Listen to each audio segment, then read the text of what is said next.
You're listening to the Floyd Main Street Podcast. Good afternoon, everybody. How's everybody doing today? I'm your host, Lucas Graham, back with another episode of the Floyd Main Street Podcast this week.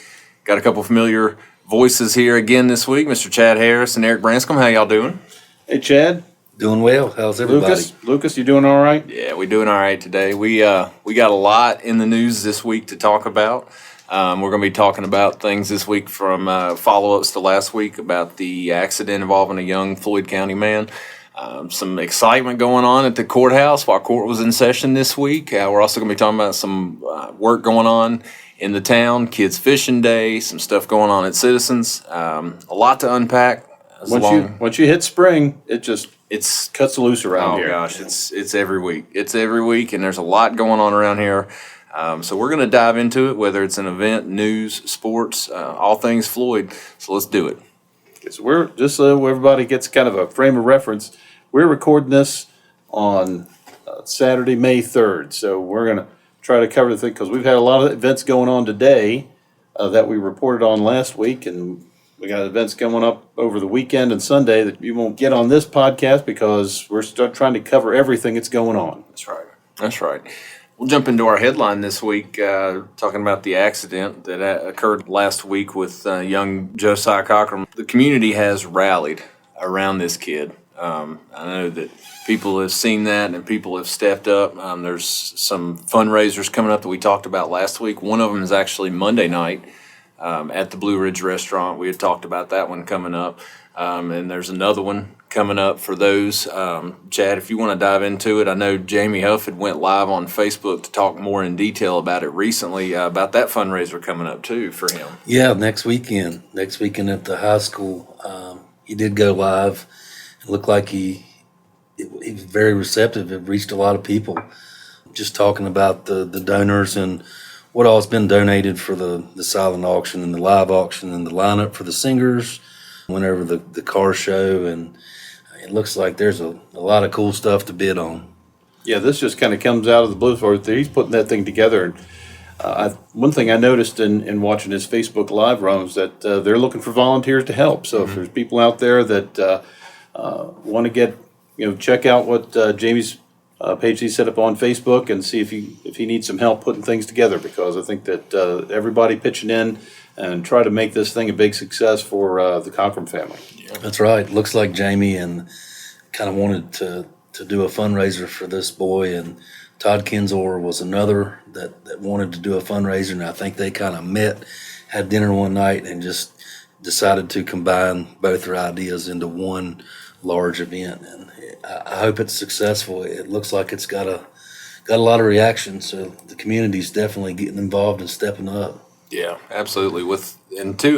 Talking about how good our community is at engagement in these type of things, whether it's engagement, whether you're giving a financial donation, you're donating food or baked goods for sales like that, or just as important, volunteers for these events.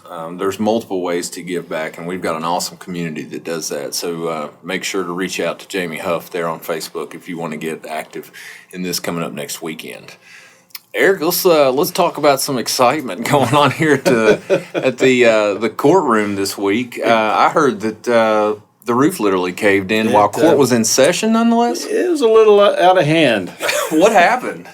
Well, we did, as we've reported on before, we've got the work being done on the roof to repair the roof because it's a flat roof. As I said, it's notoriously leaky, so there's some people up there working on the roof. Well, apparently part of what they were aiming to do was to remove some of the HVAC units or some sort of thing that they were going to take part of what's a ceiling vent in the courtroom. Unfortunately, they didn't bother disconnecting it from the ceiling before they'd had a crane come through and yank the whole thing out. They also didn't bother to tell anybody that that's what they were going to do. So while court was in session. Court was in session. Now, fortunately, the judge was back in his office talking with the clerk at the moment, but we had lawyers wandering around and witnesses and court personnel. We had other people from the clerk's office, the court reporter there, and just general public was open to them. And then all of a sudden, it was just a yank on that they started hauling this thing up, and the ceiling tile about, I don't know, probably about a 3x5 section of the ceiling just kind of collapsed all on with, some of the ceiling tiles, but also a bunch of metal shards and so forth falling down onto the juror box, the jury area, and the witness box and the space in between. We had a probation officer basically having to dive for cover because she was taking a look at what was going on, and so it was quite a mess. And had it been a jury trial, I mean, that would have landed right on the jury. Yeah, Correct? when we're trying to select a jury, we'd have like 20 people in that jury box. Mm-hmm. So that's where that would have been. And the time that this happened, because this happened right about, I guess about 9:20, 9:30, that's when all this would have broken loose. We usually, if we have a jury, we get 40 to 50 some people in, and 20 of them end up in the jury box, and we kind of whittle that down to 12. But there would have been in there right at that time. Do we know who's involved with the planning on that? Well, I know it's county administration would have farmed out something and probably gotten some bids. And I don't know if you know how it is with government contracts. They probably went with the lowest bid, but these people just did. I think I'm being generous when I say that they were incompetent. Yeah, that's a dangerous situation. I'm glad that there was nobody hurt on that, because that could have easily been a completely different narrative. Oh, and it caused a lot. It caused, of course, a lot of mess there, because one of the things that was supposed to be going on that morning is that county administration was supposed to be having a meeting with the judge and the sheriff about courthouse security, and this happened right in the middle of that, and just trying to keep things moving, because whether or not we have issues like that in the court, we have things that have to get done. We have timelines that things they have to proceed, and that's what happened. The judge said he had to cancel out of that, and I think the sheriff managed to make it down there briefly, but the rest of us involved in the courthouse couldn't make it down there because we're trying to come up with a system. We had to go into a side room and try to get a few things done that we could get done. Right. So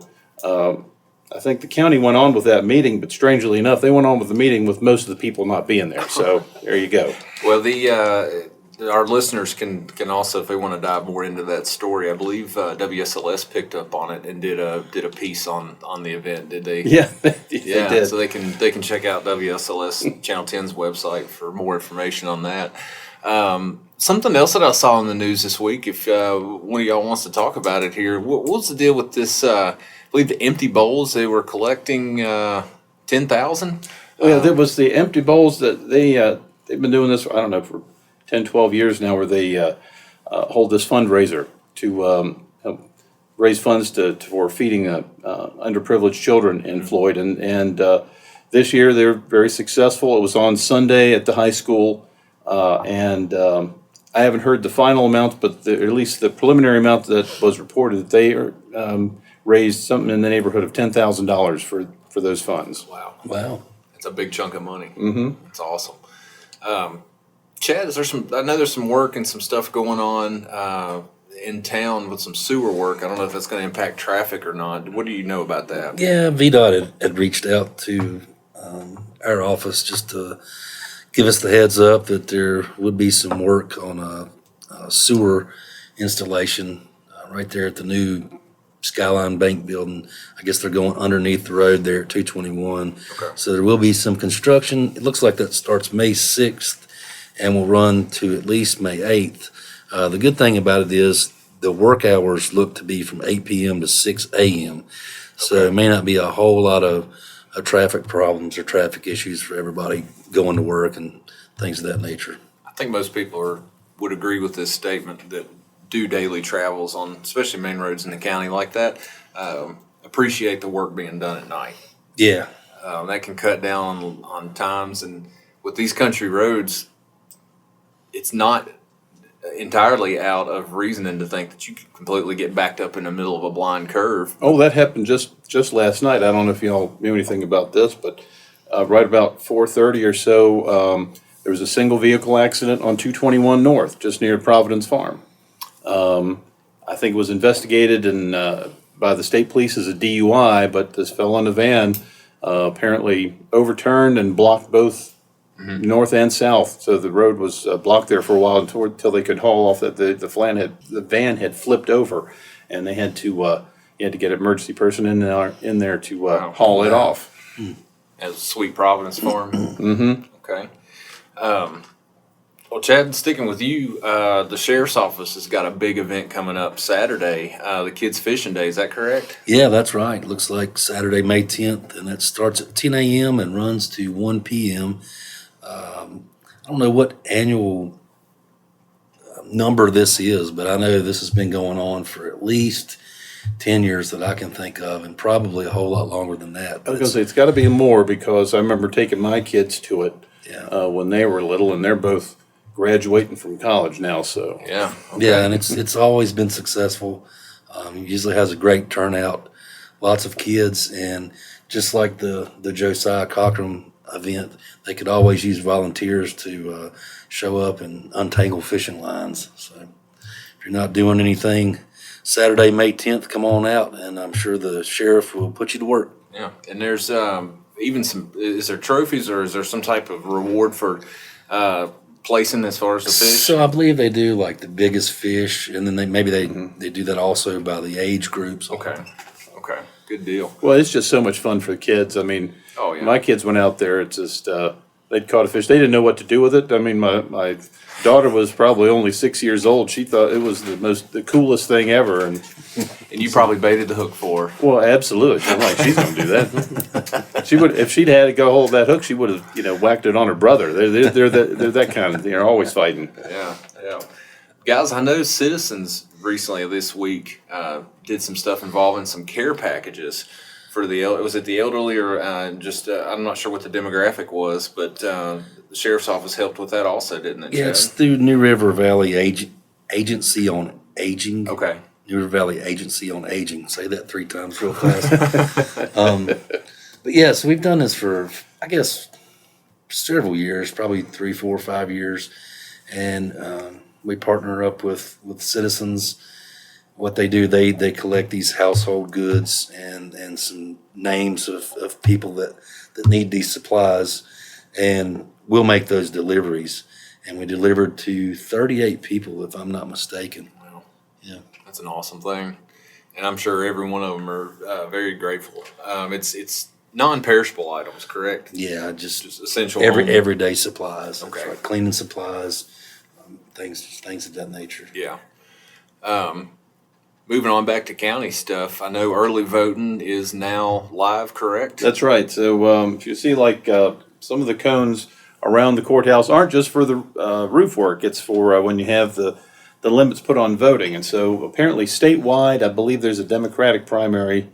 I'm not terribly familiar with it, but there's something going on statewide. But there's also early voting in the local primary for the Indian Valley supervisor's race. Yeah. That's one we reported on it. I think it was last week. We so, talked yeah. about Yep. having they were having candidates forum out in Indian Valley on that, and I heard that did in fact happen, and there was some lively debate, which is what you want to see in something like that. And but their early voting has started. So if people want to get the early voting, if they're in town and they're from Indian Valley District and they want to get their votes in, they can come by the courthouse, go to the registrar's office up on the top floor, and get their early voting done. And if they don't want to leave the car, they can pull in the back of the courthouse. You can pull in and hit a button, and they'll come out and help you with that. I'm a firm believer that it's our civic duty to vote, and that everybody should vote, and the importance of voting. And it's preached about even from a national level. But I would argue that it's even more important on a local level. Every vote matters, and this is your county, and if you live in the valley, that is your district. So I think everybody should owe it to themselves to at least look at this, look at both candidates, make the decision for you, the representative that best suits where you align with things, but get out and vote. I'm not even preaching to anybody who to vote for. That's not what the message is. The message is just vote. Yeah, Vote, period. It makes everything stronger when you've got a local government that knows that you care about what's going on, and is more importantly that people are paying attention to what's going on. That's right. But Enough politics. Enough. Let's talk about some sports. That is what's really important. It is baseball season. Yes, yep, it is. Our boys are still looking good, aren't They're they? doing very good, very good. And the softball team. Now I'm looking outside now, and it's like I said, it's a Saturday, and I'm seeing lots of Yeah. heavy gray clouds out there. But they've been getting some games in. They are at a 9-5 record. This past week, they had home games against Allegheny, James River, and Bassett. They won against Allegheny and James River, and had a narrow loss to Bassett. Looks like that was 6-7. So they haven't, but they are at 9-5 this next week. So coming up on Tuesday, May 6th, and they're playing Patrick County. That's a home game.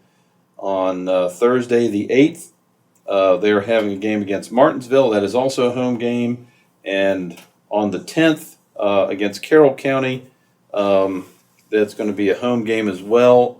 All those are going to be starting at 5 o'clock in the evening over at the high school. Let's see, we also have, but that's not just baseball. We got soccer going on. I know we don't have everything reported, so I can't be fully up to date on what the overall team's doing at this point, because we rely on the high school webpage to get like all the latest scores. But this next week, the boys varsity soccer team has game against Patrick County. They have an away game against Carroll, and a back to home again against Glenver. Each one of those is at 7 p.m. That's on Monday the 5th, Thursday the 8th, and then on May 12th. That's the last one against the home game against Glenver. Okay.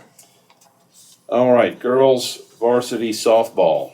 They are having a tremendous season as well. They have they're now at a record of 9-3. Okay. So they're doing real well. They've got a May 6th game against Patrick County at home game that starts at 5.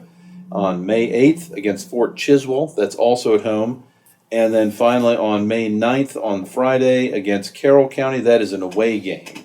So, there's another good series of games to go and watch on that. Now, if you like tennis, we got tennis going on. We have both boys and girls tennis going on, and the boys tennis team is 9-0. They are undefeated. So I look at their record, and they've got matches coming up. They're away in Patrick County on Monday the 5th, and on May the 12th, they're away at Glenver. But in the middle of that, they have a home stand on Thursday, May 8th, against Carroll County. And all those games start at 4:30. And then finally, we have girls varsity tennis. They're doing real well too. They're 9-1. Wow. And they have a week of homestands on May 2nd, which I guess that was yesterday, but they've got May 5th, May 7th, and May 8th. So the Monday game is a home game against Patrick County. The Wednesday game is a home game against William Fleming. And the Thursday game is an away game in Carroll County, and all those matches start at 4:30. Okay. So that's all the news I have for sports. But we got some teams that are really getting out there, and I'd urge everyone to get out and support our Buffaloes. Yeah, absolutely. Lady Buffaloes and our Buffaloes alike. That's awesome. The tennis team is on fire right now. I know. I have limited experience in tennis, except for during PE during high school times. But I can tell you that I have a utmost respect for those players, because I cannot hit a tennis ball without cranking it over the fence and down the field about 40 yards. Those kids are awesome, and even the baseball, softball. I mean, that's athletes watching these kids. They give it their all, and so they at the very least deserve our support. Go check them out. We got several home games across the board this week, so don't forget to check those out. But let's talk about some events going on this week in the big county of Floyd. I do know that there's a spaghetti dinner coming up. Let's see. This week. Isn't that at the VFW? Yeah, it's a fundraiser for the VFW. Okay. It's Monday, May the 12th, and it's from 4 to 7 p.m. And you can dine in or carry out. Everybody loves a good spaghetti plate. And also, we're talking about food here. Something that I came across this week and saw was the Feeding Southwest Virginia will be having a mobile marketplace pop-up shop at the Indian Valley Elementary School. It's open to anyone. They're offering pantry staples, dairy, and fresh produce at a reduced cost. And they are only accepting debit, credit, and EBT or SNAP cards. They partner with the Virginia Fresh Match to offer 50% off fresh produce for EBT and SNAP users. And it will be May 7th at the Indian Valley Elementary School from 3:30 until 5:30 p.m. Again, that's Feeding Southwest Virginia, the mobile marketplace, for anybody that would like to check that out. Looking across the board, I'm thinking that's about it for this That's about all week. we have. I mean, I could tell you, there's probably tons of stuff out there. The trick for us is trying to keep up with it all. Yeah. Yeah, and that brings up a good question. If you're listening to this podcast and there is an event that you'd like for us to push out, feel free to shoot us a Facebook message or send us an email or a comment or whatever. I mean, we're here for you guys to put this out for you. So let us know what you want. Yeah, I know that like a lot of the local churches just put out a sign or something. When I was having to take my kids off to all the different games when they were younger, we'd be running past the Copper Hill Church of the Brethren, and they were always having spaghetti dinners or something like that, and that was real handy to stop in there on the way back after having them out at a game or something. It's funny you mentioned that. They were actually one of the churches out that way that I had kind of Facebook stalked to see if there was any newsworthy events that we could Always talk something. about. Yeah, and please let us know about it, because if it gets missed, there's probably a good chance that we just simply didn't know about it. Yeah, it's hard to try to keep up with it all. But I can tell you, like, you look around on Facebook, and it's just the way the Facebook works. Is you put a post on there, and then if people put a bunch of things following after, it gets buried in no time. Yeah, So that's right. it's hard to keep it current for people to see. It looks like the farmers markets and things like that Oh, are yeah. kind of spinning up in town. Yeah, we got you got the artisan market. I know that's there on Friday nights, and the farmers market on the Saturday mornings. And it's a good time to get to Slaughters and Delaney's greenhouse and these places and get your plants if you're going. Well, and if y'all didn't know, so like Friday night, the music around town is up and at it, and I know that the country store is doing more music there. I know that they have Thursday nights; they're doing some music on that. Yeah. And for those that don't know, the hidden gem is Wildwood General Store down there about 4 miles south of town, and they're in their 25th season, and they're starting on their Saturdays. They got their Saturday music starting up. So Saturdays from 5 to 7, they generally have some music, and I think they're alternating every other Sunday for their music jams and their car shows. So around. their hot dogs are good too. Oh, they do Nathan's hot dogs. Those things are The real fantastic. deal. The real deal. Yeah, and they got the car shows on Sundays. They car look shows. That's great. pretty regularly in the summer. A lot of stuff going on in the county to do, whether it's car shows, live music. There's lots of stuff to do. We have an awesome community that'll keep you busy with stuff to do. But yeah, let put a bow on it. If you got an event going on, whether it's your church, something, a community event, let us know about it. Let us know so we can throw it out here on this podcast. But as far as this week's episode, I think that's going to be it, fellas. I think we've covered it all for this week in Floyd. So everybody just remember that our platforms, you can reach out to us. I know we're on Facebook, YouTube, Spotify, Apple Podcasts. I know there's a couple more there I'm probably missing outside of that. I know we got Apple, Spotify, YouTube, Facebook, Amazon's on there. About anywhere you listen to your podcast, you can find us. Yeah, simply enough. Just take your favorite method, search for us, and there we'll be. But that's going to do it all for this week, guys. Until next week, just remember to take care of yourself and take care of your loved ones. Oh, and a shout out to our production team and people helping us. Yes. Caffeine Creek Band for the music. Yep, absolutely. Bryce, Big Country Cockrum, ZZ Weeks, and John Velitis jumping on board to help out with things. Appreciate it, John. Yeah, appreciate everything. Absolutely. They make the wheels turn. So you guys, I'll say it again, have a good week, and don't forget to take care of yourself and take care of each other. All right, take care. See y'all.